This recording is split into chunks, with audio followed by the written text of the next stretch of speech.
do some sketchy shit. Do-da, do-da, hope I get away with it. Oh, do-da, day.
Hiya, folks.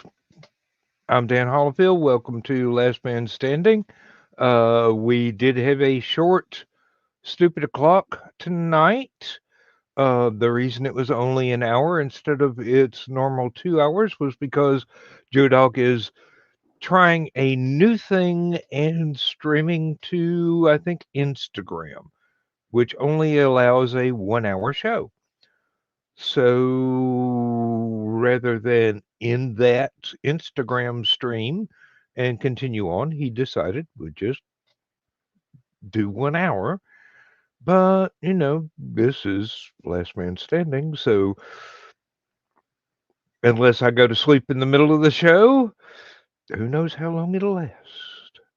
With me tonight, got Thesis, got Aunt Donna, got Joe Bachman, and Dawn is probably lurking around somewhere, packing, getting ready for StompCon.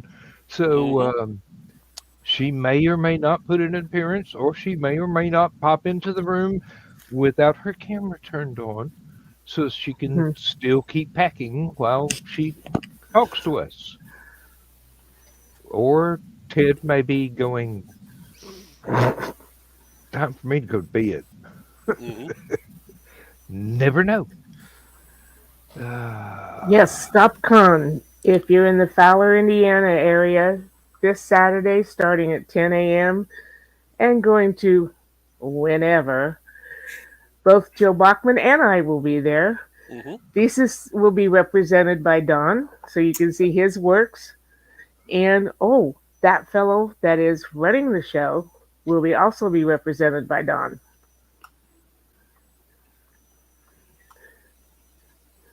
It's the best I could do. Okay, I'm just wondering whether or not Nick was actually going to show up at his own show.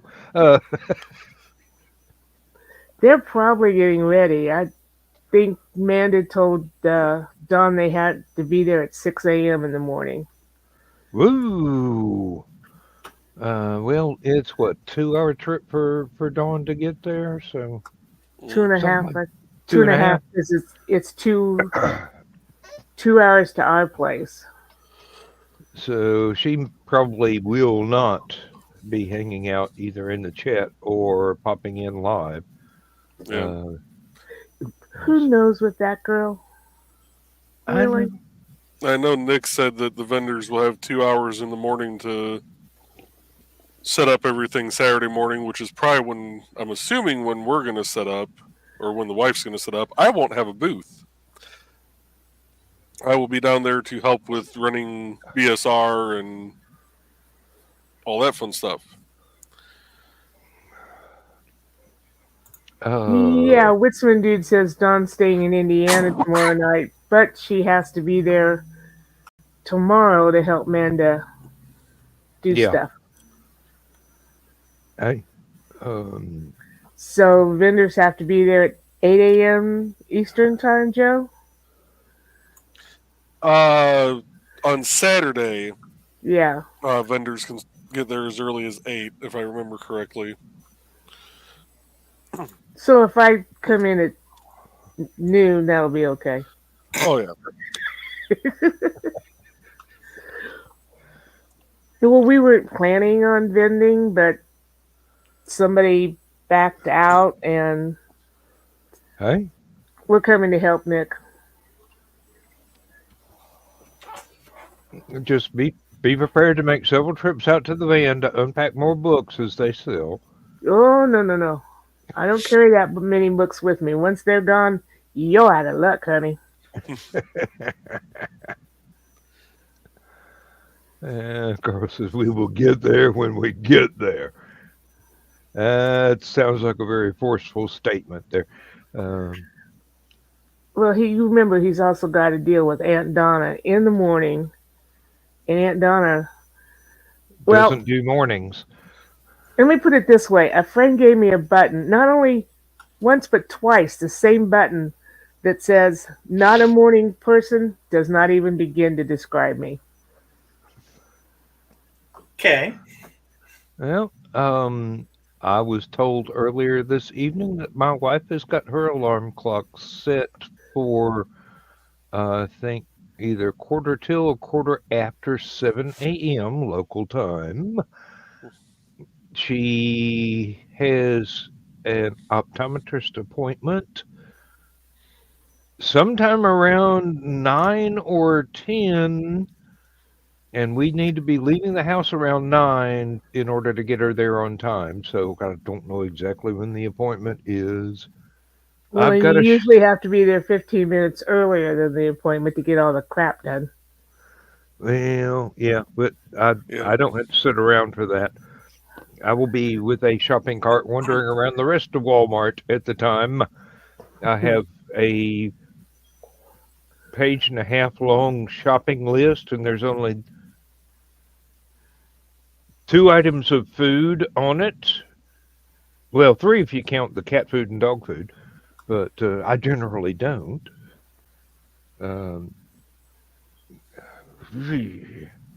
Oh, that reminds me. I've got to put the cat treats on the list because Billy No Mates is always coming back here begging for food after he's emptied the bowl in the kitchen.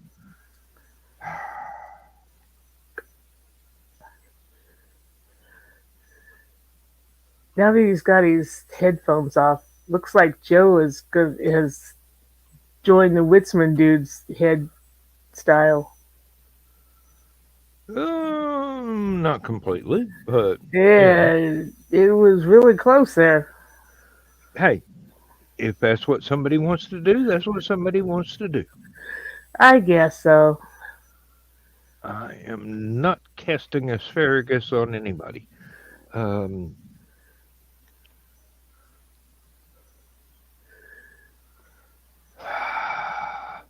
Hello, Joe. Howdy! She gets that innocent smile on her face. Yeah, that scares the unholy hell out of me. That's all right. You'll just have to watch the recording. Make a note of the timestamp. Just shy of 10 minutes in. Gotcha. Yeah. Oh. Yep. I've got all kinds of things on the shopping list. Personal grooming stuff for me. because I have worn out another set of fingernail clippers. I do not know how. It's not like I'm cutting wires with the damn thing. It's just my fingernails. Um, Very thick and healthy. it's like every hour. I've got. It's like I'm part werewolf or something here. You can watch them grow. Uh, oh, it's like one of the transformations from one of the black and white horror movies. I swear, it's Well, you are scary. the old Appalachian god. But uh, no, Carl. I'm not impervious to clippers. I just wear them out very quickly. When I was a child, a pair of fingernail clippers lasted forever until it got rusty. Nowadays, it's like they're making them out of aluminum instead of steel. They get dull really quick. No kidding. I'm just cutting my fingernails. I swear. Uh, uh, I don't know what it is. I really don't. And I've also got. Um, I will have to have my wife with me to pick out the brand of paint she wants to use on the porch because she named some specific brand. And I'm going, if I get anything else, I'm You going gonna to be have to in build a trouble. doghouse because I will be in it. Um, and Well, you do some, have that roofed pergola you could stay in overnight. well, it's roofed. It doesn't have any walls. Um, At least it has a roof. well, kind of. Uh, I need to repair that. The cheap clear plastic roofing that we put on it that was so good at allowing sunlight to come in and just burn me alive while I'm standing in front of a hot barbecue grill. Uh, Finally has succumbed to the elements and needs to be stripped off and I'll, it'll be easy to dispose of. It's probably going to just crumble in my hands. But this time I've got her assurance that I will be allowed to spend money on something a little bit more durable. I don't want tin, um, but then again, that'll last the longest. I just don't know. Have you seen those new metal roofs that they have? The Witzman dude would know what it's called. The friend of ours has it on her house. Mm, They are I have really cool. I have seen those, and I have sincerely thought about it because I'd only need about 5 6 foot long panels. I'd probably have to get the 8 foot long ones, but uh, Uh take oh. the snips to it. Ah, Witzman dude's trying to get you in trouble. um, no, Carl, that is not the argument I choose to use. The argument I choose to use is, look, I've done it your way the last 4 times. This time I'm going to do it the way Daddy would approve of. Don't touch my wallet. I'm going to be fanning it around a little bit. Uh, no, that's the nice thing about my dad was he would try something the inexpensive way first just to see how long it would last. And not in home repair or anything like that. He always went first class with that every time. It was a professional job. But for, say, farming equipment or whatever, repairing same, he'd try the cheap way. Hey, you don't know what poverty is until you have to wear until you have to weld plowshares together in order to save money. I'm sorry, the Witzman dude is really wanting to get you in trouble. Is Carl on your life insurance policy, Dan? Like, does he get a cut when you pass or something? No kidding. I'm wondering if Lindsay didn't add him to it. Trying to get you stabbed over here. Oh no, she's English. I'd get poisoned. Fair. They have traditions. We must keep traditions. All I can think of is arsenic and old lace. Great movie. I was actually in that play in a junior high school. And I realize there's probably not many people my age that actually would get that reference too. So, well, what's more frightening is I played both dead bodies that appear on stage in the play. And I got applause for being so unlifelike.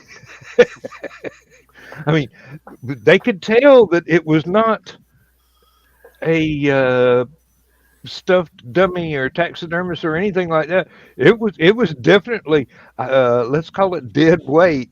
And they got somebody Richie size to play the brother that carried them around. And he's going, "Damn, dude, you're heavy." And I'm going, "I can't be. I'm only 5'3", 120 pounds soaking wet." It's just that I was supposed to be dead. I went completely limp rather than trying to pretend to be rigor mortis. So, there was one part where the last night after we'd already been doing it 3 nights in a row, he went over, raised the window seat lid where I was lying in there and just going, he slammed it back down. Nope, not touching that one yet. Totally ad-libbing. That was not in the script. Oh. Yes, folks, I was briefly one of those theater students. I already did pep band and pep band. They couldn't get me into theater. They tried to get me in, let's see, I was already in the band. This was junior high school, so you didn't have a choice. Pep band, whatever, it was band. You got a grade on it. You had your instrument. Didn't have to go march anywhere because it was way to junior high school. I don't think anybody went. I don't think the football team went to the games, much less the band. They got me into the chorus and told me I was a tenor. And that didn't go anywhere because my family moved away and then moved back.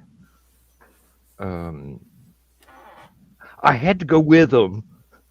They didn't leave me behind or anything. It's not like they tried to. It's not like they tried to dump me because somebody was trying to make me sing hymns or whatever, but no. Mm-hmm. Go ahead, Donna.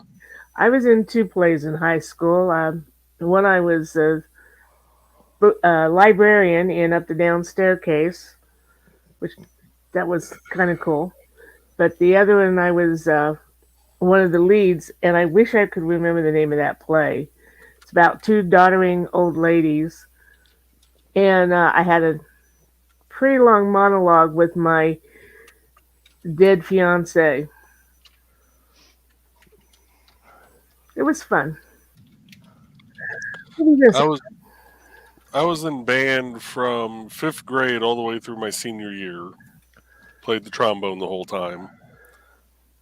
Did choir in junior high. And when I got to high school, the band teacher, who was also the choir teacher, oh, you want to do choir? Nope. I'm good.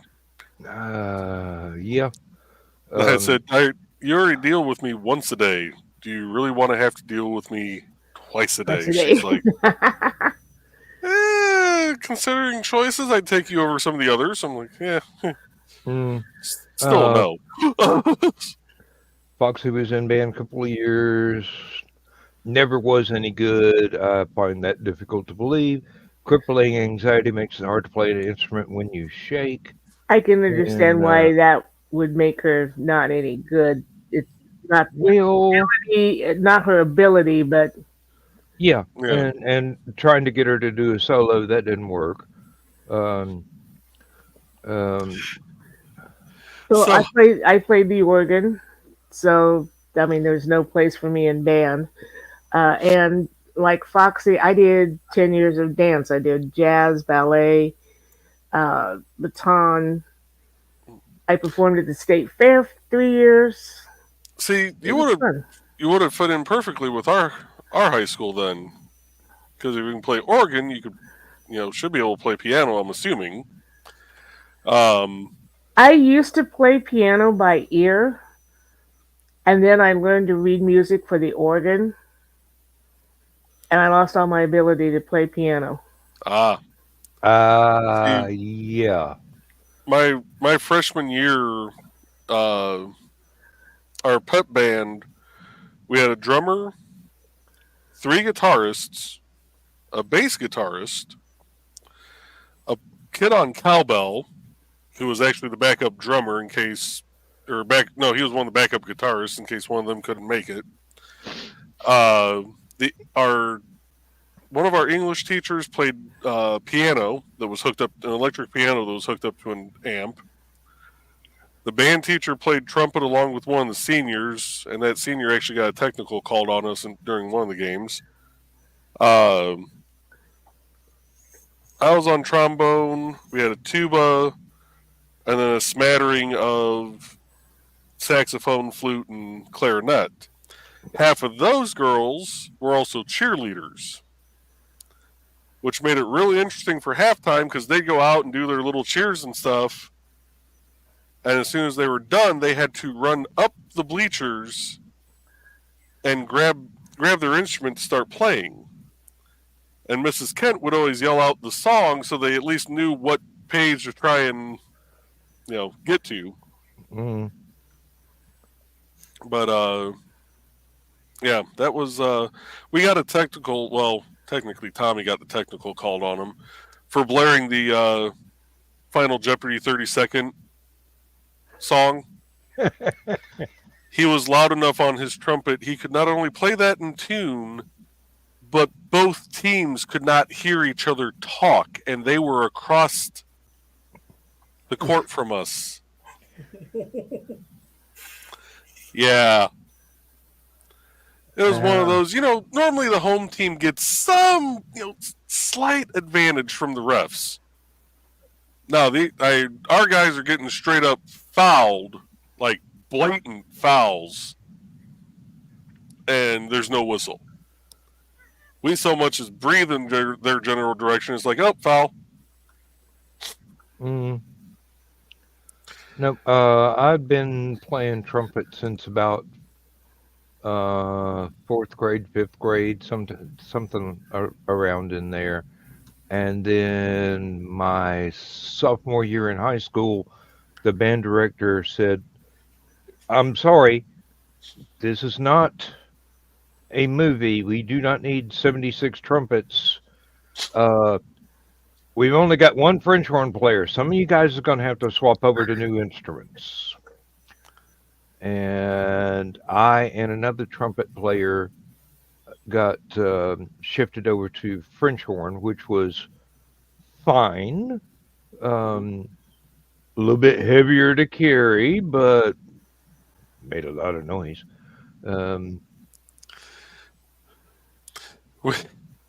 So, oh God, was my junior year? I think it was my junior year. Yeah, it was junior year because Natalia was still in band. Natalia DeFrank, she was in my wife's class. She also played trombone. I had played trombone with her all the way through junior high and most of high school. And she was a far better player than I was, yet somehow they always made me first chair and not her. So we would always, the band teacher would hand out the music. I'd look at it and go, there ain't no way in hell I'm hitting that high of a note. Here you go, Natalia. And we'd trade music. Mhm. We had one saxophone player. Don't know what it was.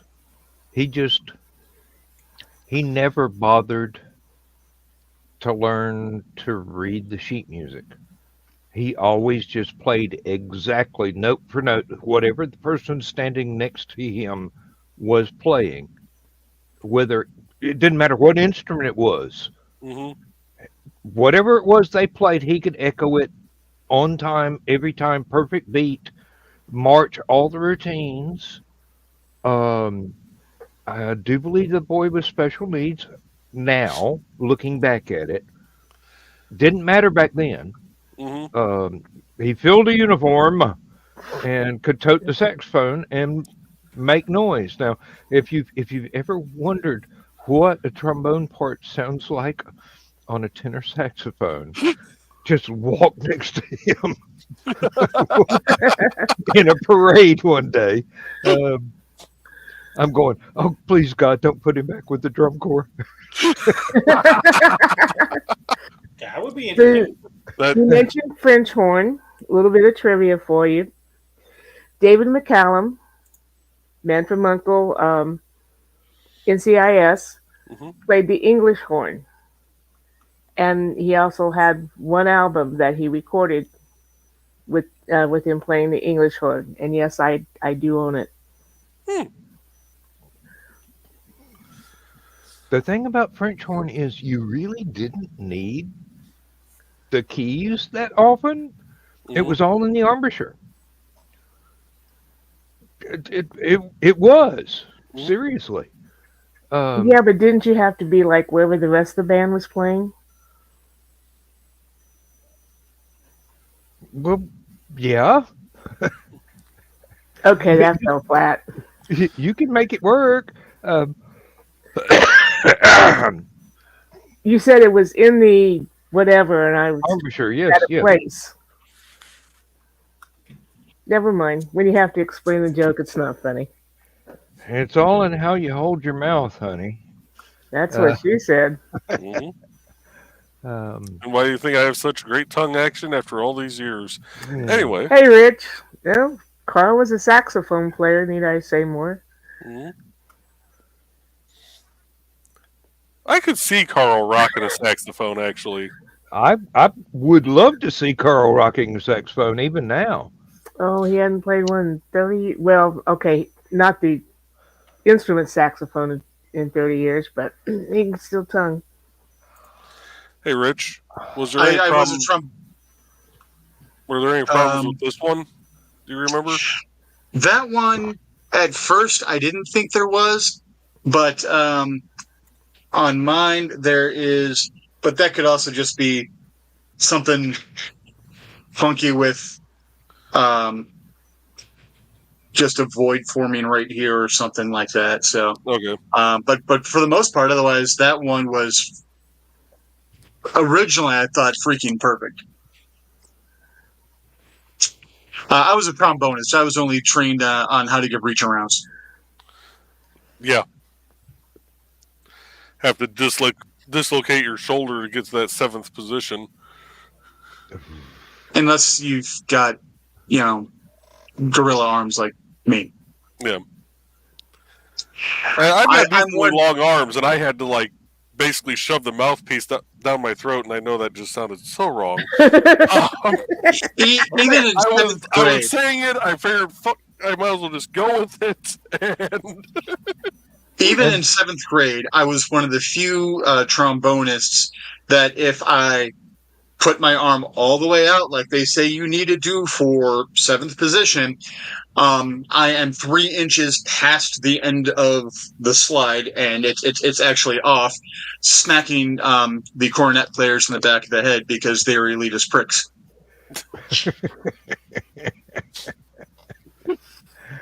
I pissed off one of our clarinet players one year. We were doing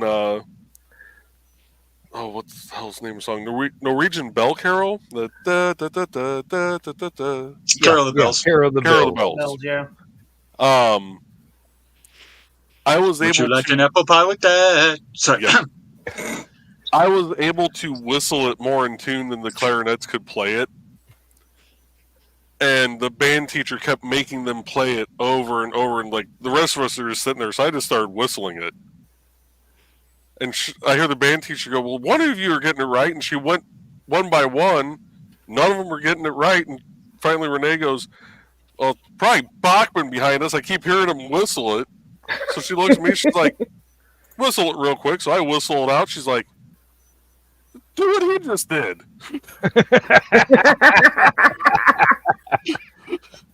There was such contention between the 7th grade band cornet players and trombonists that the saxophone players were put in front of us instead. Ooh. So we would stop smacking the cornet player in the back of the head with our slides. Because it got to the point where we were doing it intentionally. No. But they actually tried to get my sister to drop band and join the football team because she's a very muscular girl from growing up on a farm, and she's actually tougher than most of the football players. And she goes, no, but I will play the I will carry the bass drum. How about that? So here's my sister walking around busting in drum hits on a bass drum. They finally put her on glockenspiel. I guess they figured it was made out of metal. She can't tear it up. Maybe. Little did they know. Never issue a farm girl that kind of challenge. Oh, she could probably dent an anvil. I know she can pick one up and tote it. I'd have to have a block and tackle for that. Now, my sister's a tough girl.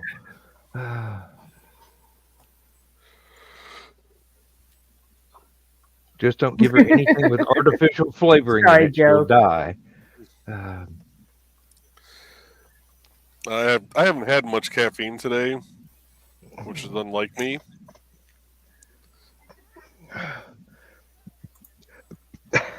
I'm wanting to get at least one of. I'm trying to get one of each of these printed off real quick, just to make sure that the STLs are good, so I can do a printing spree tomorrow. Oh. Joe, you remember Dawn's frequent joke about the bottled water that she keeps under her desk? Mm-hmm. You should get a special label to put on your bottled water that has her name on it. I could 3D print her name on 3D print her name out and just glue it to this big half-gallon bottle I have. And of course, the joke will go flat now that, unlike the bottled water, will go flat now that I've said it out loud on air, so she will watch it sooner or later. She'll watch it after. But we're not talking about, going in the back door of a taco place or cherry hardwood, so maybe she won't see it right away. Oh, I did order the cast iron stove for my barbecue grill area. Nice. The cooktop on it is 20 inches by 24 inches, and it's about 28 inches tall. So I'm going to have to put it on some concrete blocks, raise it up to where it's at the same height as one of the charcoal grills that I use. That is not a piece of crap. And I will be able to get rid of the dollar store charcoal grill that only lasts about 8 months before it rusts completely through. Hmm. But So we're looking at 24 real inches or 24 guy inches, which would be like 5. let's just say it's not Canadian. Okay. I will have to get some stovepipe and run an exhaust up, over, and up again. Yes, Which means Rich Dan is going to be laying pipe. No, I won't be laying pipe. I will be He's going to be assembling. placing. He's going to be placing pipe until things are exhausted. He's going to be erecting pipe. Good night, Carl. Good night, girl. Oh, Richmond dude, I happen to know you didn't get up until 6 a.m. today. Hell, I didn't go to bed till 8 a.m. Well, I slept a lot before I went to bed, but let's just say I woke up in the chair at 8 a.m. and then went to bed. Oh, I'm going to behave. I'm not 12. I'm not 12. Yes, I am, but I'm not going to say it out loud. Write it down, save it for tomorrow. Oh, Carl woke up at 3, 4, and 6:30. But getting up at 6 a.m., morning wood. I'm lucky if I get it by 9. All right, I am 12.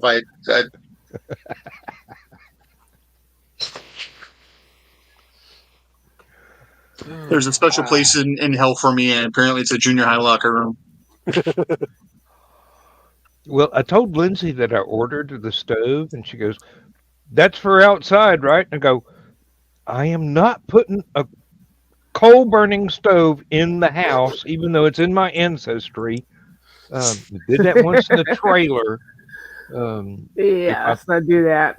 Oh Lord, I even had to make the take a piece of roofing, metal roofing, and make a pass through for the stovepipe to go outside, so that I didn't have to cut a hole in the trailer, which would have been a fire hazard.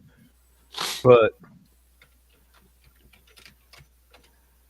2 by 4 foot square piece of sheet metal in the window, that was not a fire hazard. Piece so of I could sheet do that. metal. Piece of sheet, yeah. Well, it was cheap, but it was pretty good metal.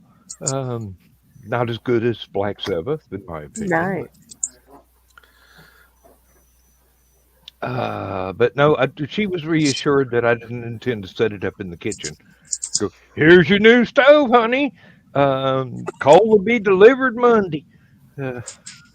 Oh Lord. I don't even do gas stoves, much less coal. Well, I've already discovered that if I trim all the overhanging branches off of the oak trees around the yard that have inconveniently placed limbs,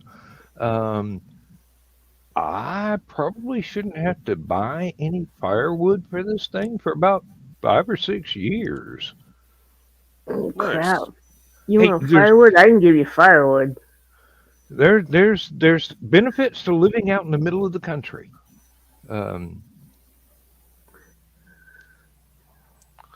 There are places on the family farm that used to be forested until Daddy and I got out there with chainsaws and cut it all up or cut it all down and cut it all up and hauled it off to the next county to sell at exorbitant prices to university professors. There was one guy that Dad swore he didn't care if the man offered to pay in gold from then on rather than money. We got out there, started unloading stuff. Not only would he not come out to help, he sent his wife out to help us. That pissed Daddy off. That is not gentlemanly. Especially not somebody raised in the Smoky Mountains. No, that's not the done deal. That's not good behavior. So that guy, I don't care who he was. I mean, the lady was real nice. We made her go back in, and she was struggling with the even the lighter bits of cordwood. And we made her go back in. Daddy and I did it all. I could tell he was fuming. I didn't say another word the rest of the night. And it was an especially large amount of firewood. Put it in 1967 GMC pickup, just a regular size pickup truck.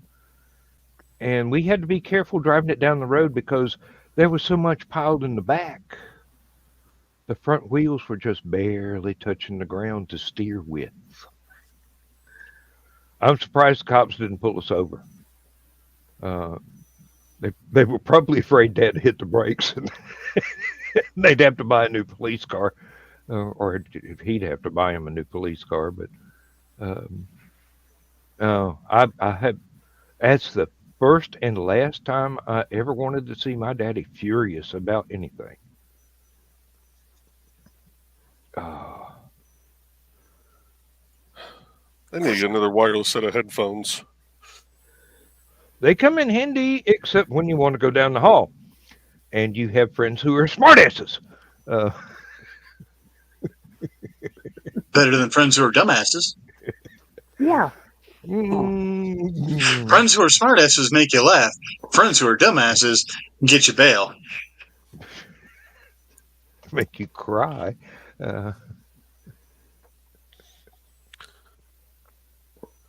And just because the smartasses think it's a challenge to make you laugh while you're down the hall.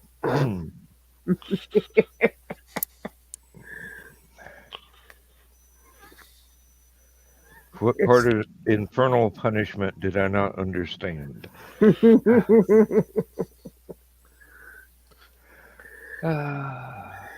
Oh, then you managed to have Foxy! bro. Oh, I started to say something real. That would have been a mistake right there, especially with Lisa sitting here.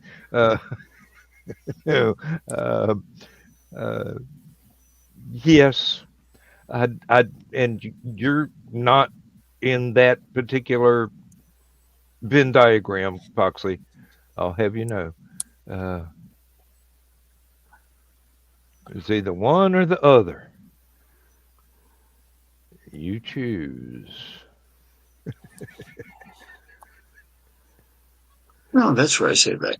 Well, you know the difference between a friend and a good friend, right? Good friend helps you bury the body. One's going to bail you out. The other's in the back of the police car with you. Saying, boy, that was fun. A friend will help you move. A best friend will help you move a body. Now, see, I wasn't going to bring anything like that up because this is recorded, and I don't want anything like that known. No words like premeditated being thrown around. Plus, this is research for our next books. Right. Sure. Oh, believe me, I've already been characters in somebody else's books. Go ahead. Just don't make me a bad guy. I really hate being a bad guy. I don't do research for my books anywhere that it can be found. The how-to books that I have cannot be connected with me. They were all bought with cash. And if I do whatever's in them, you're not going to find those books in my library. Mm. Or any indication that they had ever been there. I was told that there are quite a few reference books in mine and Lindsay's combined Jack the Ripper research material that are exactly what cops look for when they're trying to figure out whether or not someone is a serial killer. Mm-hmm. Yeah, I had the homicide detective of Vermilion County tell me that when he saw the books above my computer one time. He's like, those are the exact books we look for in a suspect's house. Yep, John, and you're not going to be able to prove I ever had those if I did something. Well, and the thing is that some of Lindsay's are actually autographed by the authors, not by Jack the Ripper, no. That you know of. But no, they were written 100 years too late for that. But That you know of. that I know of, yes. And there are a few of the ones that are considered the standard reference material for anybody that dives into the Autumn of Terror and related crimes of the Victorian era. And we're on a first name basis with these people. She actually line edited one. Didn't get credit, got paid, but he didn't mention her. I think it was Writer's Digest who put out a series of books, and I have them all. Weaponry, poisons. There's 5 or 6 different how-to books. Supposedly for the writer, because I said there was 7 or 9. I was actually looking for them last night on thrift books. I don't remember how many. I got them all. I know that much. But yeah, from Writer's Digest, the magazine for writers, which I used to believe in, I don't believe in anymore. Too many recycled articles. I'm like, you wrote about this 9 months ago.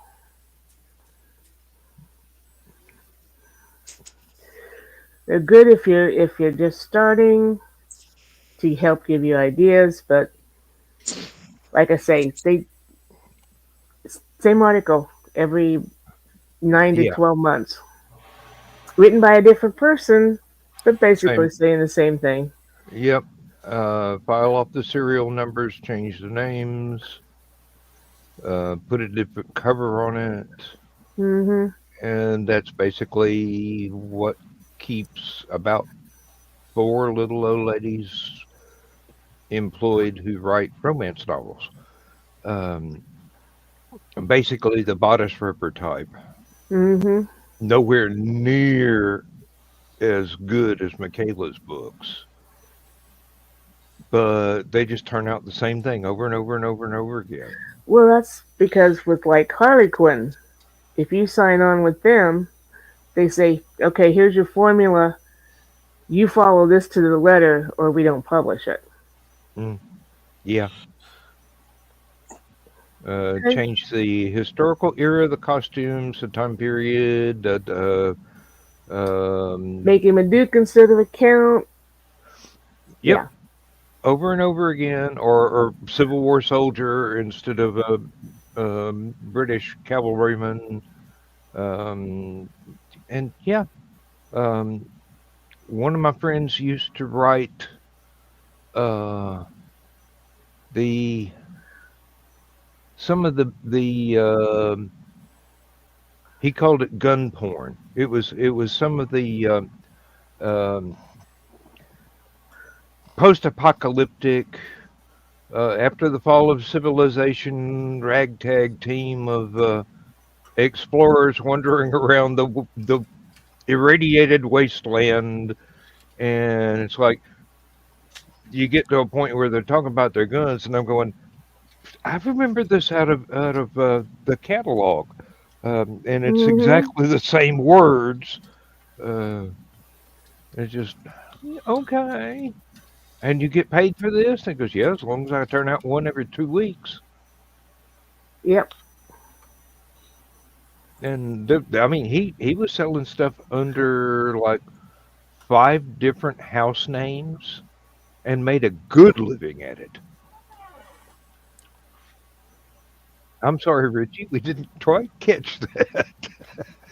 I muted myself, not through the machine, through just mouthing the words really, really hard. So, Joe, I uninstalled the old version of SketchUp, or sorry, technically the new version of SketchUp, installed the old version of SketchUp, exported it, did everything, reconverted. It works. No. But you know what? It's the complete opposite side that's having the issue now. So if I take my old model and my new model and overlay them, I'll probably get a full working model. That sounds so horribly inconvenient. Which one did you try and print? This is the light tank. It's not printed. Like, you know what? Nope, I take that back. Is it? It's so the one the first one I printed tonight. Yeah. So yeah, it's still this part. I thought it was the other side. Try the STL file that I on these fuckers. So I've been uploading the repaired STL files to that Google Drive. All right, awesome. I'm afraid to look at the glitchers. I really am. I don't blame you. Anything I've got one more to go before I get to that. Is a glitch is got to be rather Lovecraftian in its level of horrifyingness. Although, if it's a glitch for Nick, would that cancel out and would work perfectly? I will laugh if that's like the one file that like has no issues whatsoever besides the actual regular BSR. It only stands to logic that that's how it would work. I'm not willing to take that chance.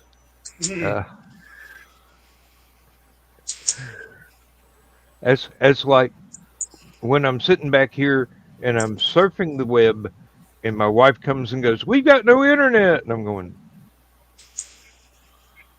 "We, Kimosabe? What's this we stuff, paleface?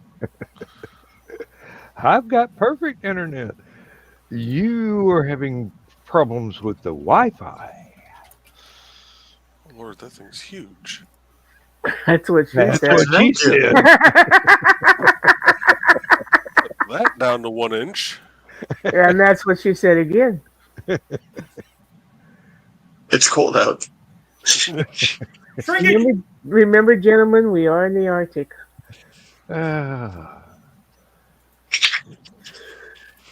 So, Dan, does Lindsay watch Murdoch Mysteries? She has.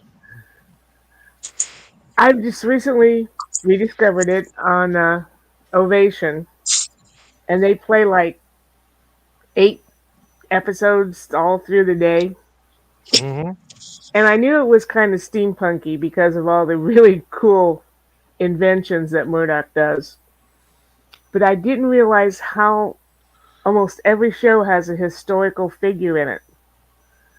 Oh. Yeah. Murdoch now has a house that was built by Wright. Not Wright. The weird guy. Frank Lloyd Wright? Yes, Frank Lloyd Wright. Yeah. They met the Harley brothers. They've Freud and Young were on one episode. That was fun because evidently those two guys hated each other. But uh, oh, makeup gal. So many people. And Florence Nightingale Yeah. was there, and it's interesting how they've taken all these historical people and meshed it in. Yeah. There was an episode of Castle that um, Thomas from Brute Force Studios loaned them some of his steampunk props for a steampunk And Aphelion episode. was wearing his steampunk arm that is Thomas's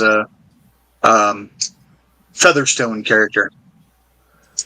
And that arm later sold for about $4,000.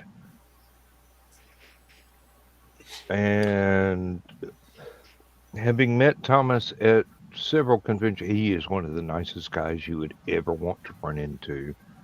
I mean, if you're one of his friends, he will give you the shirt off his back. If you're a total stranger, he will.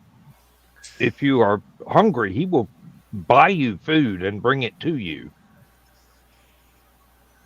Just, I mean, he's great. He's absolutely great.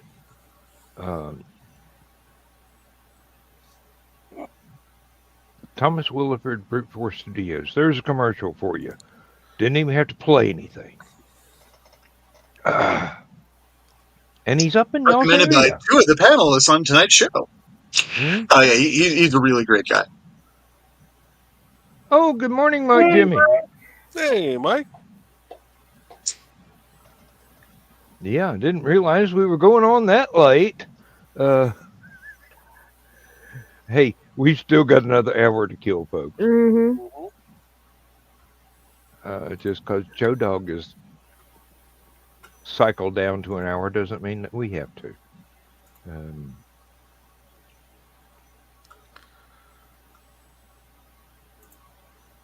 It's only 5 a.m. Yeah, on your side of the pond, it's only 5 a.m. Mm-hmm. And it's 11 a.m. local for me and 10 a.m. local for Rich and Joe and Aunt Donna, and PM? probably PM? PM. Yeah. Yep, I don't want that. I want this. 10 for us and 9 for Thesis. Yep. I forgot whether it was 3 hours or 4 hours of time difference to Utah. We basically are just 1 hour after each other. What we need is somebody on the coast. Well, two Lindsay's kids are in New Mexico, so I should be used to that. Matter of fact, if I pulled up the world clock on my iPad, I've got it set to where I can see UK time, East Coast time, New Mexico time, and Australia time, because I've got friends in Australia too. Matter of fact, Aphelion's Flash Poetry and Archives editor, all in one person, lives on, I want to say, the west coast of Australia, and one of our writers lives on the east coast of Australia. I feel so bad for your archives guy if he's got to go through and redo the archives for everything on the international site. I broached that subject today in basically the messenger channel we use for staff meetings. I said, look, ain't no need to get it done in a hurry. And I'm kind of going, well, really? He can probably just do a global search and replace. He might be able to. Yeah, he's got more skill at it than I do, which, kind of pains me to say since it's Excel. but I'm jealous. I am really jealous of his skills. That is excellent, Mike Jimmy. Oh wow, I gotta put that one up. Yeah. Life on Corey number Yay. 7 is done. The colorist is finished by what he's been told. That is absolutely gorgeous. Mm-hmm. Cannot wait to get my hands on it. Me either. I think I have I think I bought the digital edition this time. I don't remember. I have been buying the print. I don't remember what I got. Just because I've got to leave a legacy for my children. But Mike Jimmy, the thing that we discussed a little bit ago, we'll probably be ready to start making payments on that come mid to late November. Mm.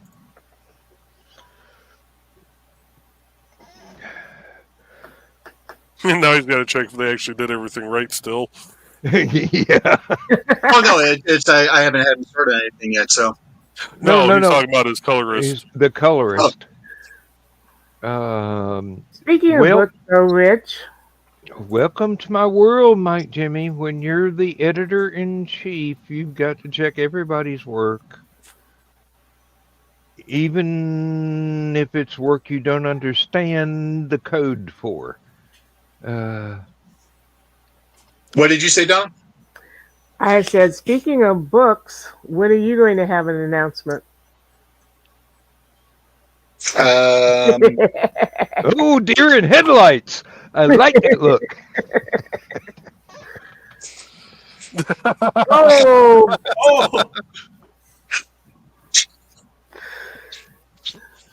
I hear my mother calling. That Ouija board must get awful loud. Don't need a Ouija board. Actually, if I dick around too much longer, my mom will probably find a way to smack me in the back of the head from across the grave. I keep expecting mine to find a way to smack me in the back of the head from across the county. Ooh. If there's someone that can find a way to smack you in the back of the head and call you a dumbass from the other side of the veil, it will be my mother. I love how he's skirting the issue here that I asked. Well, that was the point, yeah. Mm-hmm. Rich, have you ever thought about running for politics? I believe So I in think we all should have of our free lunches cases. in school for all of our children.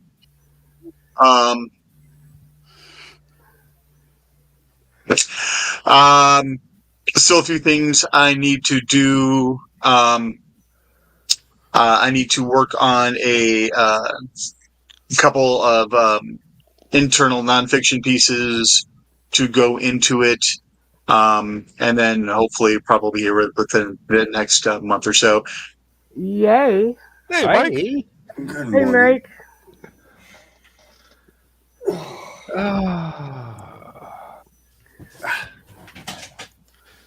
Do you even have your first cup of coffee brewed yet, Mike?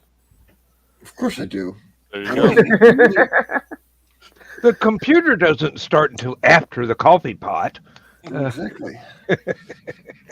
Besides, do you think he'd come in here and face this bunch of Reprobates. without his caffeine?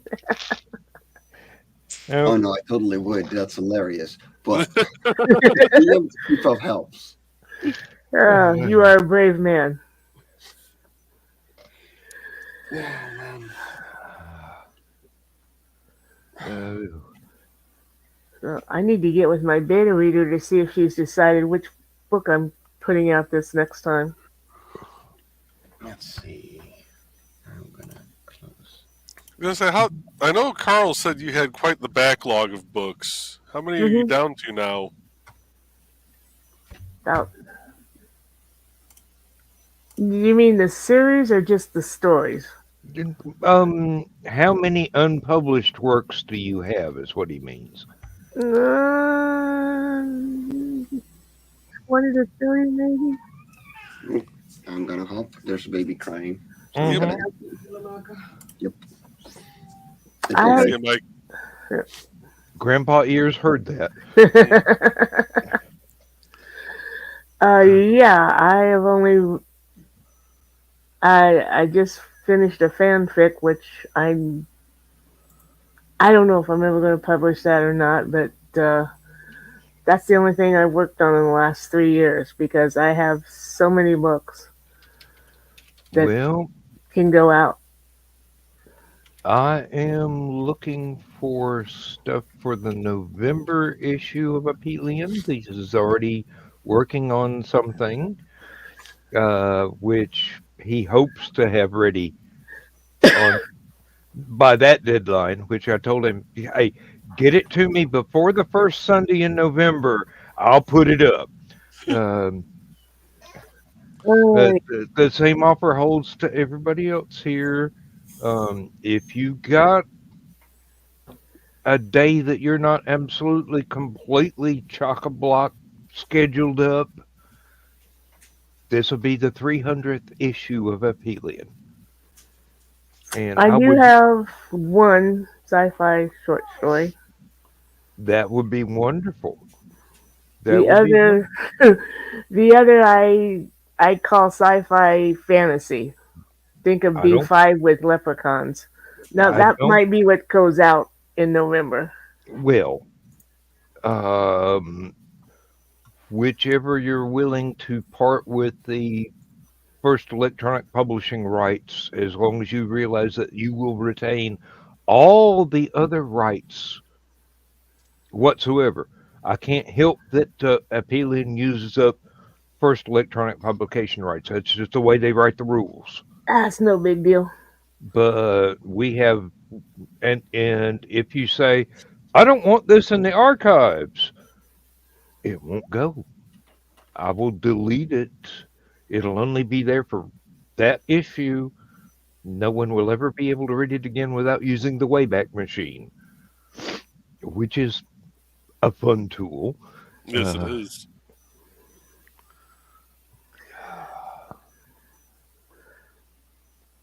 There, Oh, I just realized why I'm hearing music. I've got YouTube up on the other screen so I can monitor the print, and I've got it turned up just enough to where it doesn't shut off the live if I go away from that tab. oh, Mm-hmm. Like, why am I hearing music? Oh yeah, so I don't have to turn around and look at my printer every so often. I'm addicted to Dan's music. That's what it is. I keep telling you, if you play it in the car, I'm not paying your speeding tickets. All right, especially the first two albums. And this is why I just play it on live streams. I mean, I don't know why, but every one of those songs is either 160 or 180 beats per minute. Mm-hmm. And if you're in traffic, you just naturally want to put your foot to the floor. I was lucky that when I was proof testing my homemade CDs before I sent them off to Bandcamp or whatever, I did not get pulled over. Somewhere in Georgia, there's a state patrol officer going, I don't know what kind of car that was, but I won't buy that album.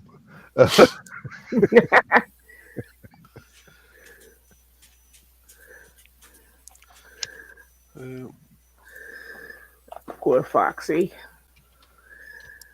And it actually didn't take me that long to get all the tracks put together. The longest part was remembering which track I added, because Audacity, as you add more stuff, it keeps kind of like shrinking down the view. I know, yes, I'm So I familiar kept with having to zoom Audacity. back in on the track so I could remember which one I actually just drug into it. So I could announce which, album, track, and title it was. I have gone through I don't know how many post-it notes trying to keep stuff in order that I'm going, oh, I'll only ever need to know this right now. So it doesn't have to be permanent, and then I can throw it away. But I actually did throw away the Post-it notes, but I couldn't. Without that, I would not even know what order some of the tracks were destined to be in. And good Lord, you should see me trying to come up with an album title. There's a word processor file somewhere just full of things that I didn't use, and I'm going, oh, I can't throw this away. I might need it one day. What am I going to call the 14th album? You're doing better. I unless I have a title in mind when I start writing the story, I have a really hard time putting titles on my story. They are in my thing by the main character's name. Yeah, that's a good working method. Yeah. And then I have two stories that the character is the same. So one story is called Connie, and the other one's called Connie the Con. Hey, I know which one I'm looking at. So let me ask you this, Dan. Yeah. Magnanimous opium? Yep. Okay. I'm going to so screw that one up so many times. just let Dawn say it instead of you, then you don't have to worry about screwing it up. Yeah, she can screw it up for you. There you go. It's just a pun on Magnus Opum, but Jim made that up, and we go, okay, we're keeping that. Write that one down.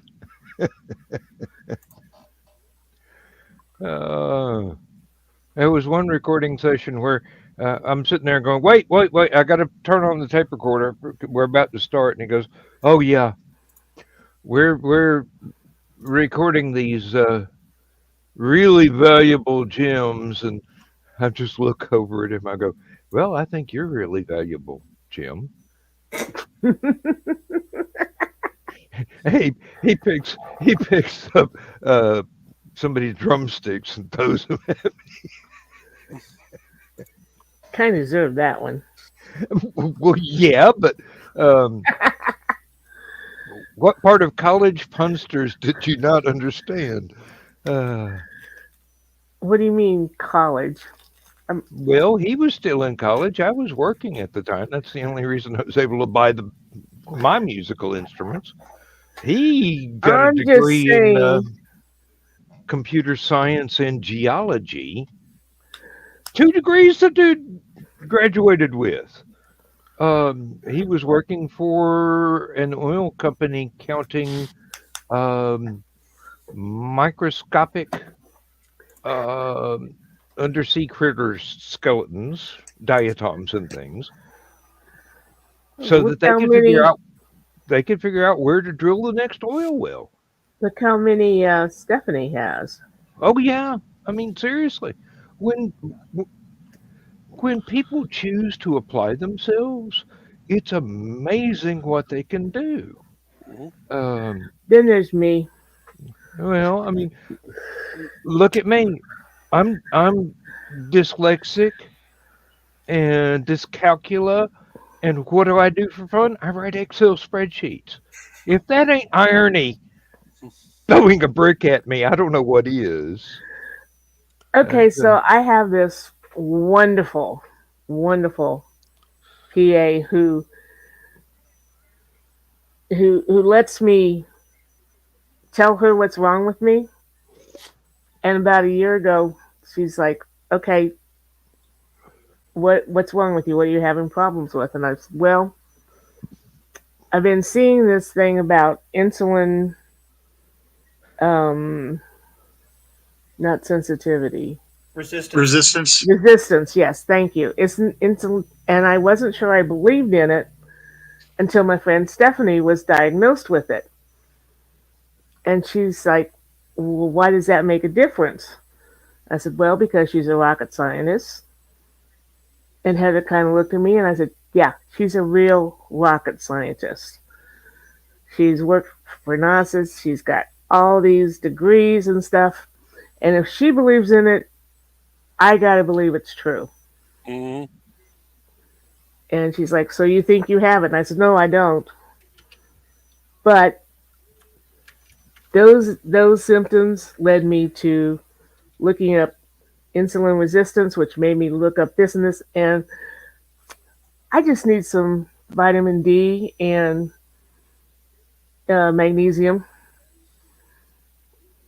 And she's like, okay, well, let's do some blood work in case we have to do that script size, or you can just do OTC.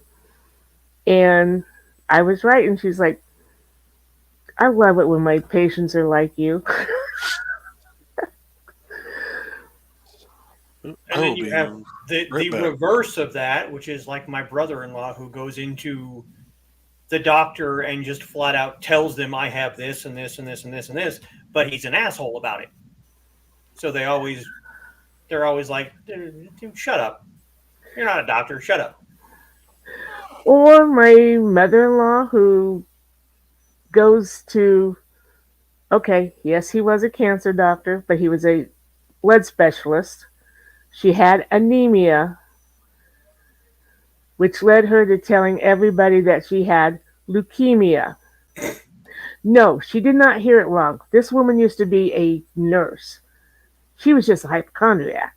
And she got more sympathy from leukemia than anemia. Yeah. Yeah. Yes. Yeah, she made the mistake of having me take her to a doctor's appointment one time, and that's how I found out. And I went home and told Carl, I'm like, she's anemic. She doesn't have leukemia. Yeah. He wasn't surprised. Well, I have been amazed at the number of things that Lindsay has diagnosed herself with. And she was a nurse. Mm-hmm. So I'm going, well, you should know.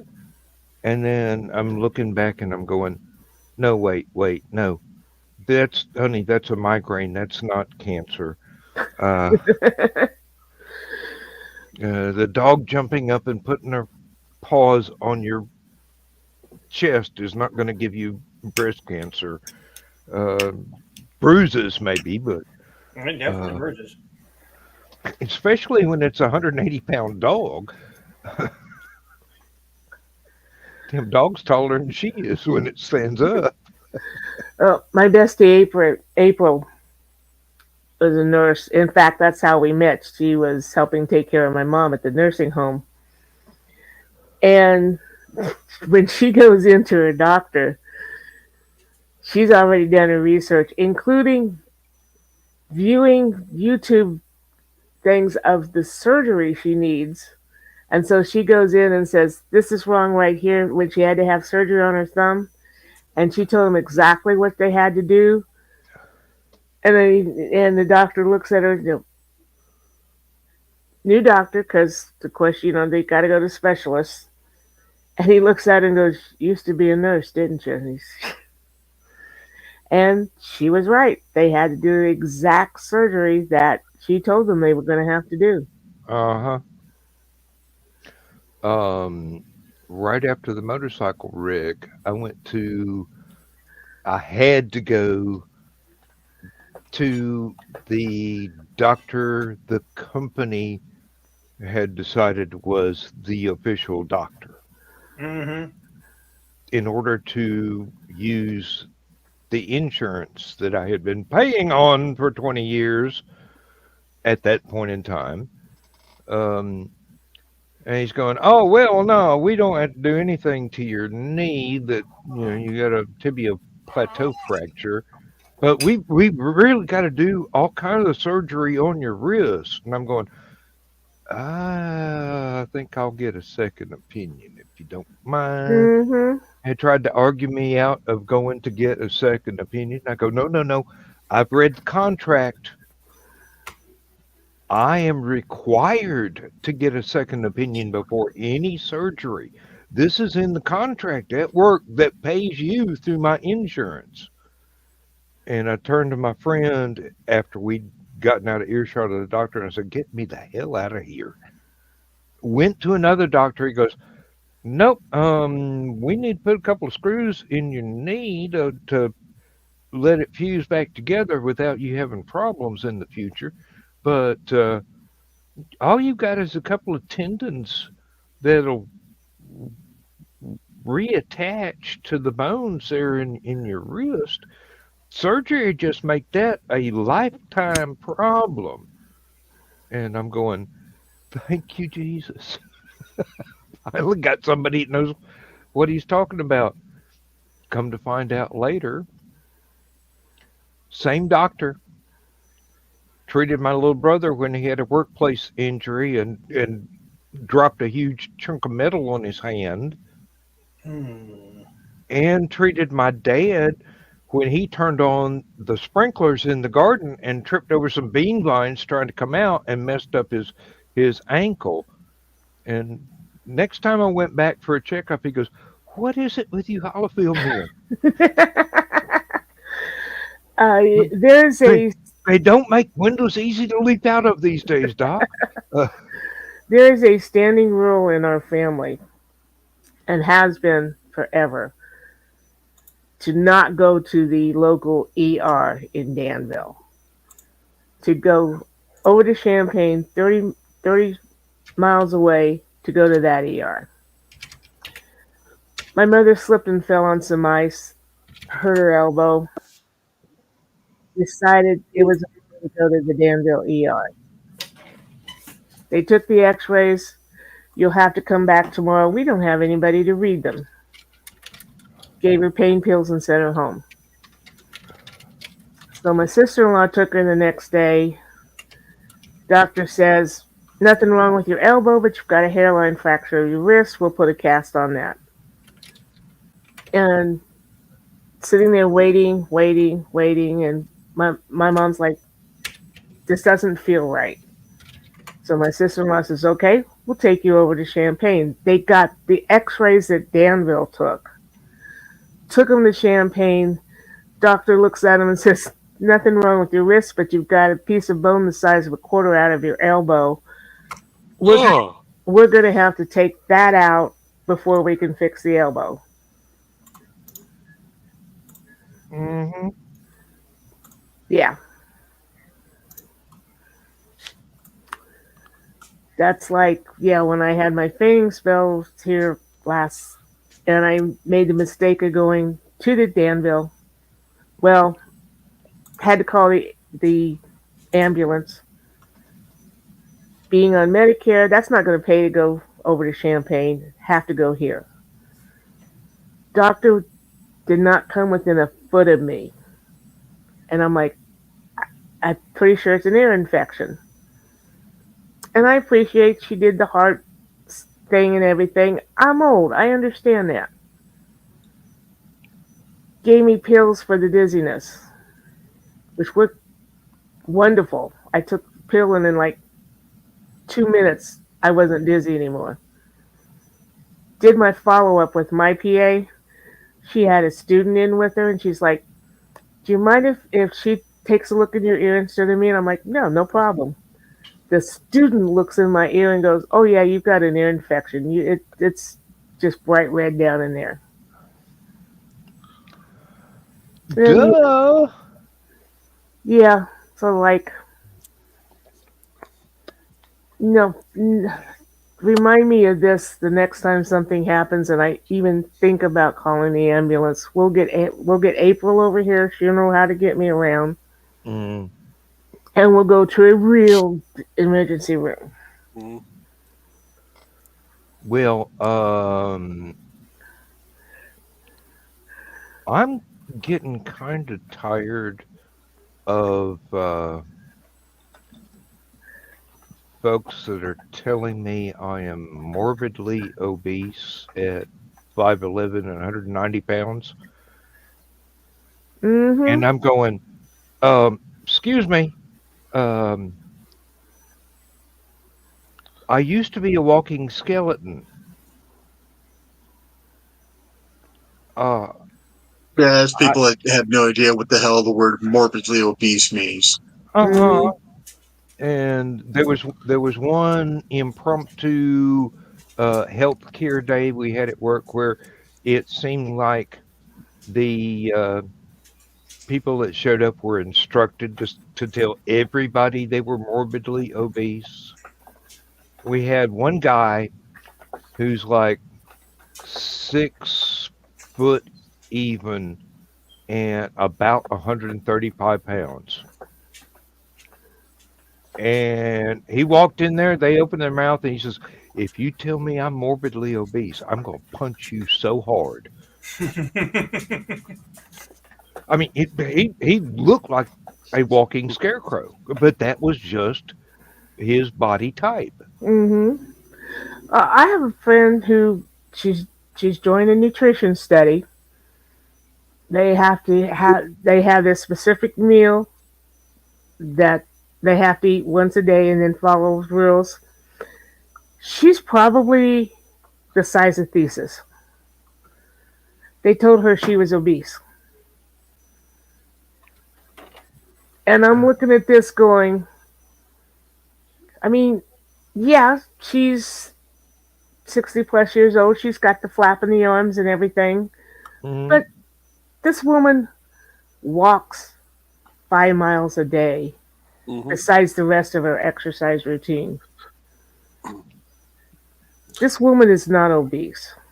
We had guys fail at NDOT when we did our yearly physicals to get cheaper, save a little bit on the health insurance, that were in extremely great physical shape.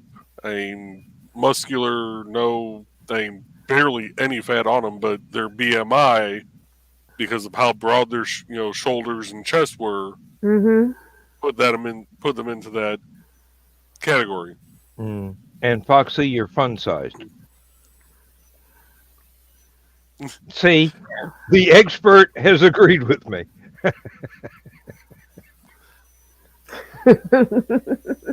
We're not Yes, talking about Richie, our but fun you size, don't know how Rich. much fun it is peeling off the wrapper, which Thesis does, and I don't. Uh, I'm just the smartass that thought of it first. Uh, uh, no, I mean seriously. If it weren't for the beer gut, I probably would still be around 150, 160 pounds. But and my wife's cooking. God, you should have tasted the fish and chips tonight. My God, that was so awesome. Um, 150. I don't think I've seen 150 since like what, the fifth grade. well, I made it out of high school at 125, and I was already my full height. So, beanpole walking around, and then got to working at the factory, uh, walking basically 5 to 10 miles every day, Mm-hmm. 4 to 7 days a week, and working on the farm with my dad. I mean, good grief, you try lifting um hay bales and throwing them 5 feet over your head onto a truck, and you can I did that. do a bit of weightlifting there. Um, but I finally, last time I weighed myself at work, it was consistently 190 pounds with a hard hat and $5 worth of quarters in my pocket, Mm-hmm. and the steel toe shoes and everything else. But yeah, I mean, seriously, if I when Lindsay and I first got together, I had not been taking care of myself. My second wife had passed away about a year earlier. I was not eating almost anything. I was not eating, um, and basically, she just took one look at me and go, "You are a walking skeleton." I'm going, "Yes." Um, I have no interest in keeping myself alive for the last year. All I did was sit at the computer, write a book, uh, drink beer, sleep occasionally, sometimes in a bed, and that was it for a whole year. Um, and then she got a hold of me and, ooh, don't let anybody tell you British cooking is not filling. Those folks Oh, know how to eat. mm-hmm. I've had several doctors upon hearing that one, my birth mother did not have any prenatal care. Two, she bound herself so that no one would know that she was pregnant. Tell me that I was probably also starved in the womb, and if I got under 200 pounds, that my body would start to feed on itself. And I'm like, I can work with that. Hey, and you're fun size too. Yeah, I'm just fun. Oh. Now there are pictures that I probably should look for on the internet and do away with because if people saw them now, um, probably someone would call a health professional to recommend that I be force fed cheeseburgers on a constant basis. But no, I grew out of that. Uh, I think I'm in You usually do. fairly good. I think I'm in fairly good for somebody rapidly approaching 70. Well, not that rapidly, but Watch it. I'm older than you. I'm starting to notice the blue shift. Uh, uh, Objects in the rearview mirror are not as close as they appear anymore. uh,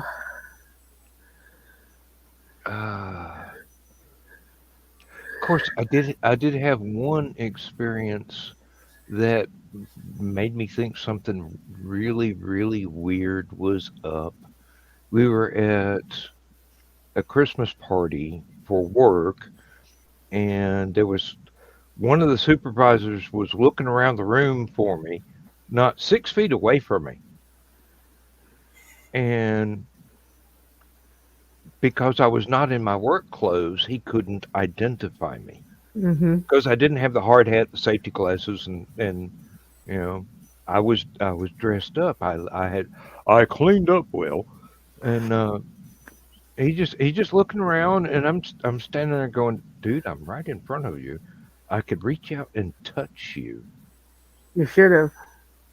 And no, what I did was I'm just standing there. I'm looking at him, and he's looking around the room like he can't identify me out of the crowd of people that he works with every day. And I go, all right, I'm visible now. You can see me. And he looks straight at me. He goes, where the fuck did you come from? I'm going, I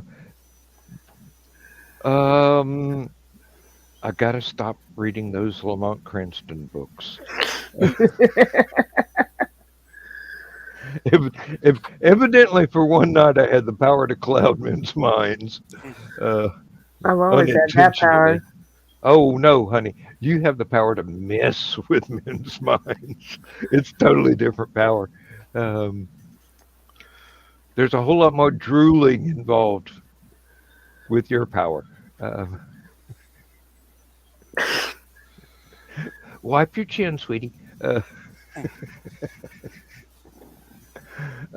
But it was so weird. I mean, I'm standing right there, and it's like I was totally invisible to him until I thought, okay, you can see me now.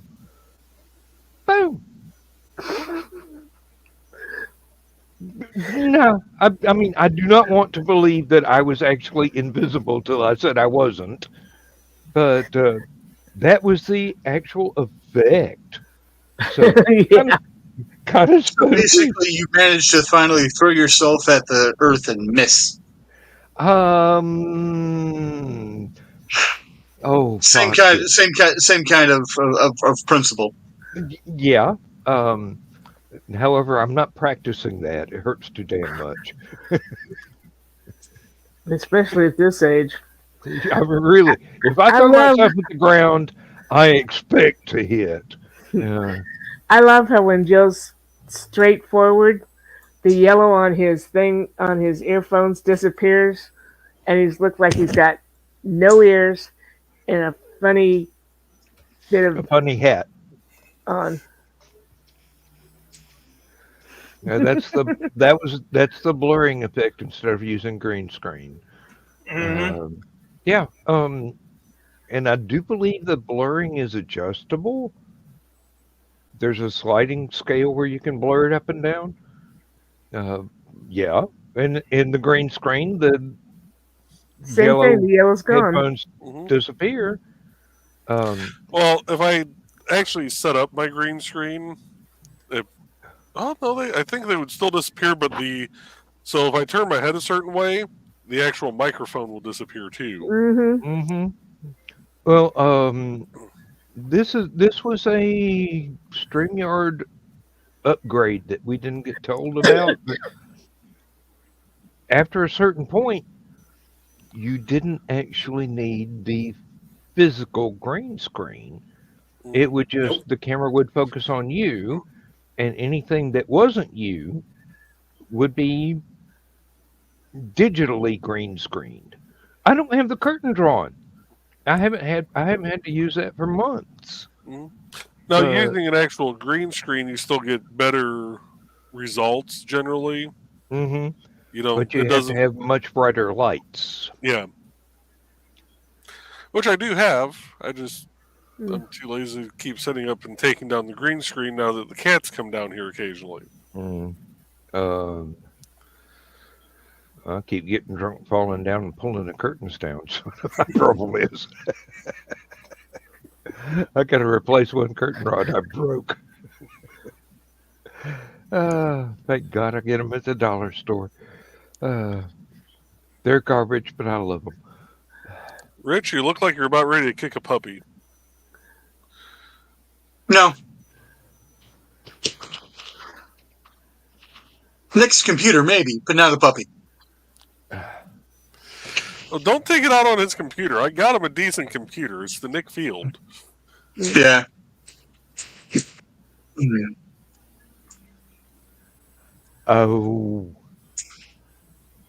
Oh, this is evil. I fully admit this is evil. Go ahead then. Knievel? Joe, Uh-oh. have Trey start working with a copper-colored yarn, making something that looks like fishnet, and then tell Nick she's knitting him a Faraday cage to wear. She'll do no. I know She'll do it. I know she'll do it. And she would probably figure out how to weave copper into the actual yarn. Well, no, and the worst thing is, even if it didn't have actual metal in it, knowing that it's Trey, Nick would believe it until he actually tried to put it on. Well, see, most people who do computer repairs, they got those nice little mats and the little wristband that you hook up to the mat to ground yourself. I keep threatening that I'm going to get Nick one of those. He's going to place the little strap around his ankle so when he's sitting at his desk, he can just be grounded and see if that works. I think I just broke Rich. I'm going, no. The real trick to that is you make sure that the cable on the ankle strap is long enough to go outside, and you're out there pounding in a grounding rod about 10 feet deep. And go, okay, you got to wear this at all times, so you're going to fuck up every computer that you get. I was just thinking of like the copper infused underwear and stuff like that. Like these fake copper infused fingerless gloves that they sell at the dollar store. Mhm. The only reason I wear them is when my wife was really, really worried about how much money we paid on the heating bill. The furnace would be turned way down low, and I'd be sitting back here shivering to death in the wintertime with a space heater under the chair blowing hot air on my feet, and it's still my fingers would be so cold I couldn't type. And I'm going, wait a minute. I'm the one pays the electric bill. If I want to be warm, I'm going to be warm. And that was it. That was it. Just stop trying to save money on the electric bill. It is what it is. I don't care what it is. We can run the air conditioner all day in the summer. We don't have to turn it off during the peak billing times if we don't want to, because what is the use of turning off the air conditioner at 3 p.m. if it's 180 degrees outside? Yeah, because even when the peak billing is done, you're going to spend just as much in energy trying to cool the house back down. Really? Uh-huh. Or the opposite in the winter, trying to turn the heat off during the peak hours so that you're not paying an extra 2 cents a minute or whatever it is. I'm just going, no. I'm too damn old to live uncomfortably. Mm-hmm. And I will live a lot longer if I'm comfortable. When we lived on the farm, there was stove in the kitchen, stove in the living room.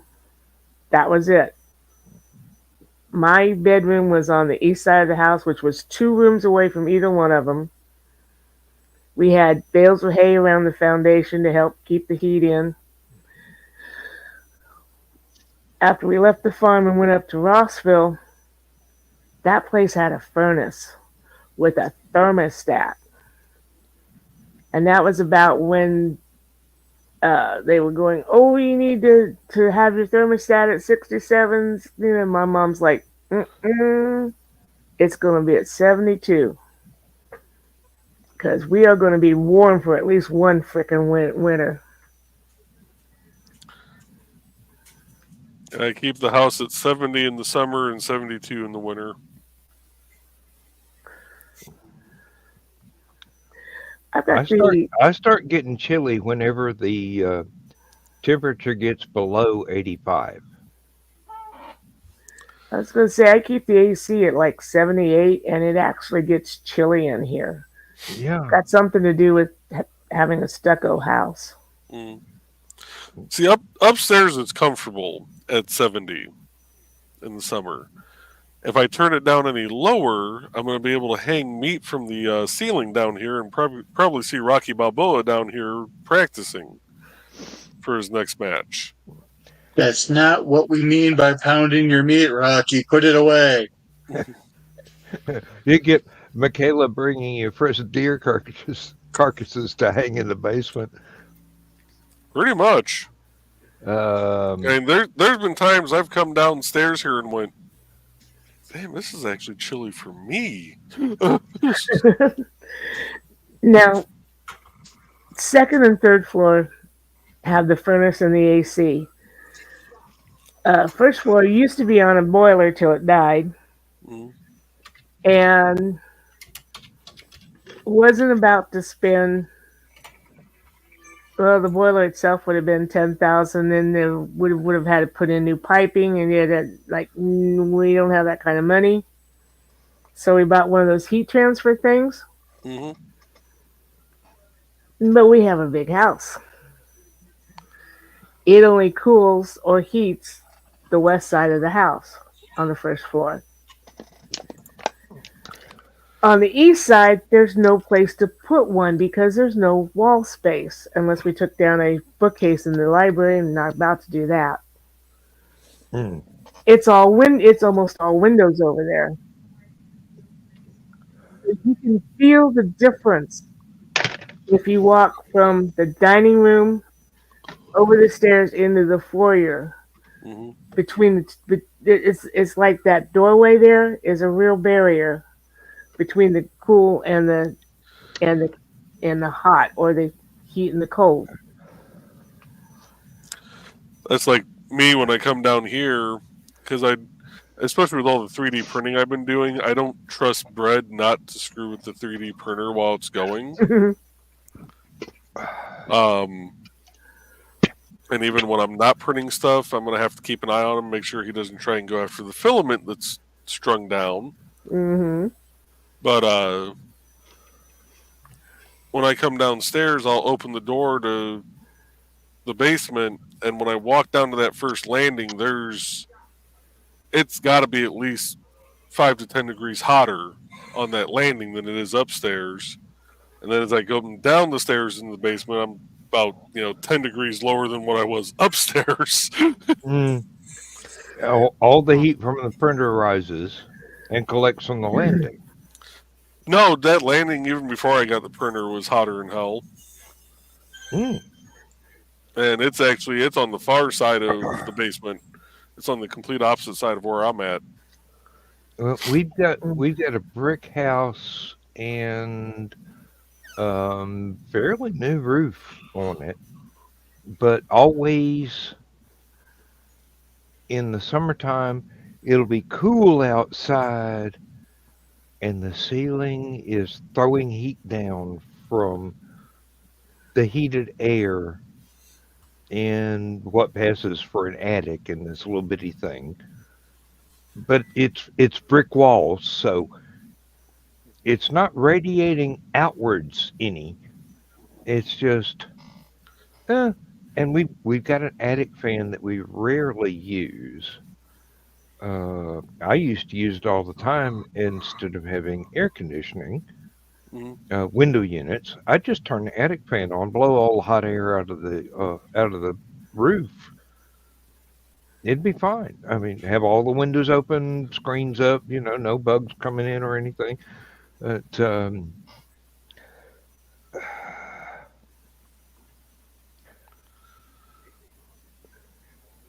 Lindsay didn't like that system. And it has a lot to do with how much humidity there is in this part of Georgia. Because there may not be a swamp nearby, but it feels like you live in the middle of a swamp. It's wet. She was coming back from a trip to New Mexico to visit with her youngest daughter, and she said she knew immediately when she crossed the border from Alabama to Georgia, because she straightens her hair. Well, on the bus, her hair unstraightened when she got to Georgia. The humidity. She's going, okay, yeah. I'm home. All I need to do now is see the water tower, and I know I'm home. Yeah. You were talking about bread in your printer. Carl's printer in his office is on the top shelf, which means it's above my head. So it's at a good 6 foot up there. All his stuff around it. I walk in there and there's Himoni laying on his printer asleep.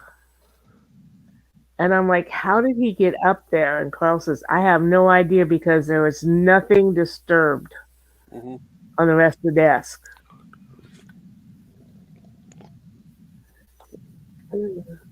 You will believe a cat can fly. I know that Siamese can jump 7 foot from a standing start. So Saying other cats can probably do the same. Am I wrong in thinking that Siamese cats were trained to be personal bodyguards at one time in China? That sounds familiar. Siam, yeah, well, yeah. You know how the Siamese got the kink in their tails, don't you? I can guess, but let's hear the real explanation. When the first Siamese belonged to a princess, and when she would take her bath, she would put her rings on his tail so that he'd keep track of her rings, and then his kink his tail over so that they wouldn't fall off. And because of that, his tail became kinked, and therefore all the rest of the Siamese tails were kinked. Now, modern day Siamese, you don't see that kink so more. In fact, Siamese used to be known for being cross-eyed, and they've bred that out of them too. Mm.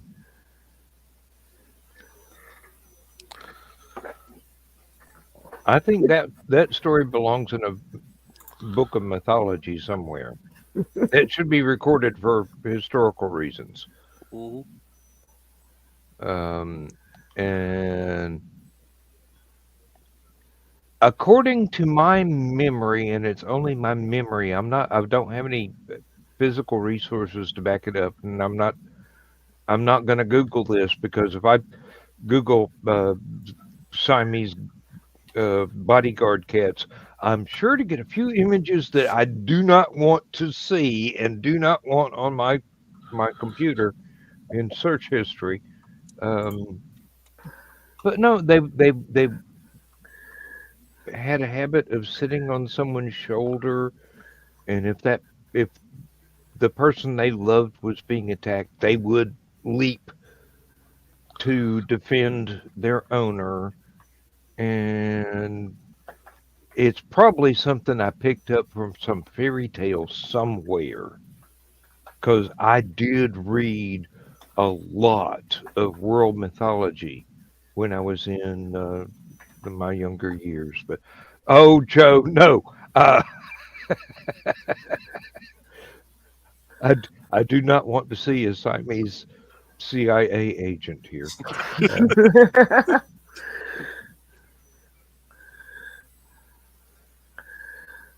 Oh. That was the first thing that came up when I typed in Siamese bodyguard cat.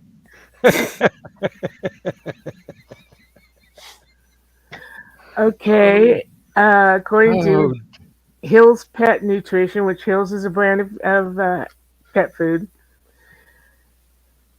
Siamese cats were not only valued to the king for their exquisite beauty, but they were also used as guard cats. Siamese would be perched on tall columns around the king. There you go. Okay, so I only half imagined it. Yeah, around the throne, and if anybody threatened the king, the cats would jump down from the pillars onto the individual. Does not surprise me any. A cat jumping on somebody does not surprise me at all. They were also used to guard Buddhist temples. The only thing scarier than an angry cat is probably a pissed off chihuahua.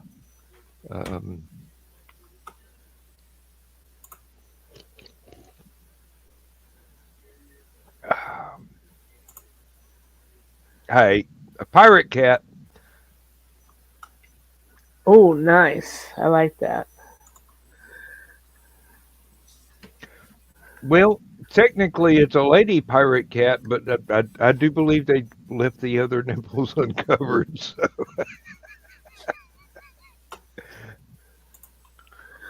That's the weird thing about people that do images of pets as sexy people.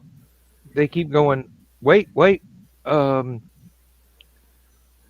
You got to have the bikini keep going to cover up all of the. Well, I've seen pictures of cats with like 6 bikini tops on. Yeah, I mean that's accurate. Mm-hmm. It doesn't go over well in anime, but it's accurate. But those are cats that have had kittens. If they hadn't had kittens, then their nipples don't show up as much because the fur covers them. Okay, I'll take your word for it. Now, If I had to see this one, so do you. Kangaroo guard. Oh my. That's not the worst thing I've seen online. So,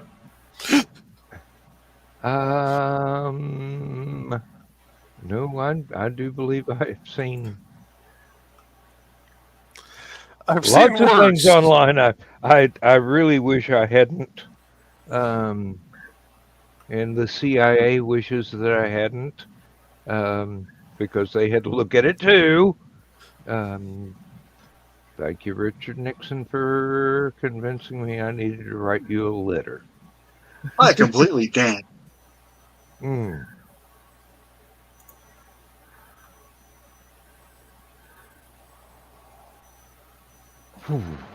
Okay, we're like 4 minutes out. Everybody plug everything pluggable for your work.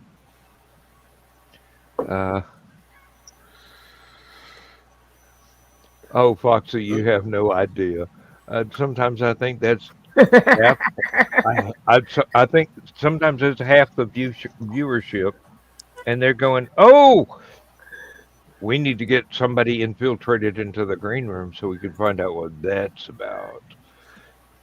That's only because they have a betting pool going on as to what rabbit hole we're gonna, wander down this time. Well, there's no telling. There's no telling. That's why I love you people. I have no idea what any of you are going to say at any given time. And what's more, I like it.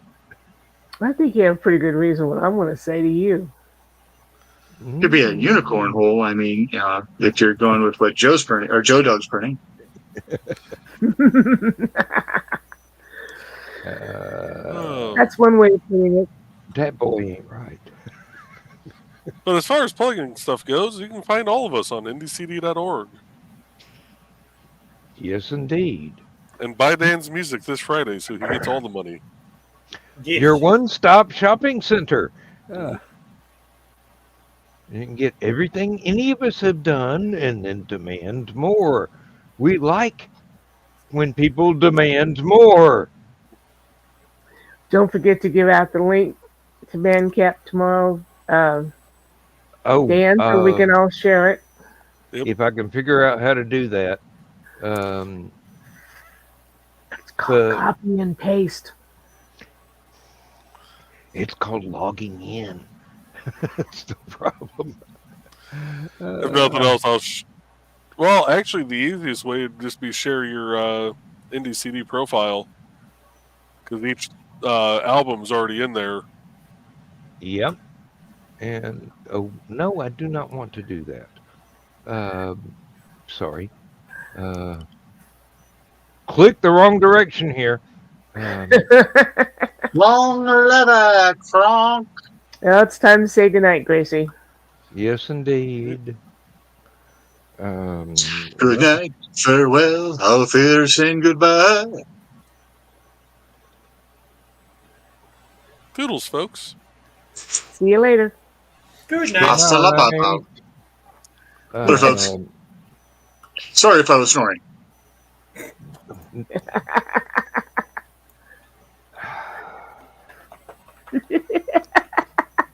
You One of asked us these to days I'll actually learn how to use this damn computer, and then the whole world will go, why the fuck did we let her have one?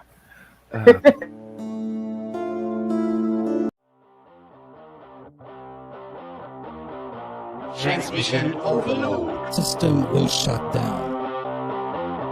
Woohoo!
System will shut down. System will shut down.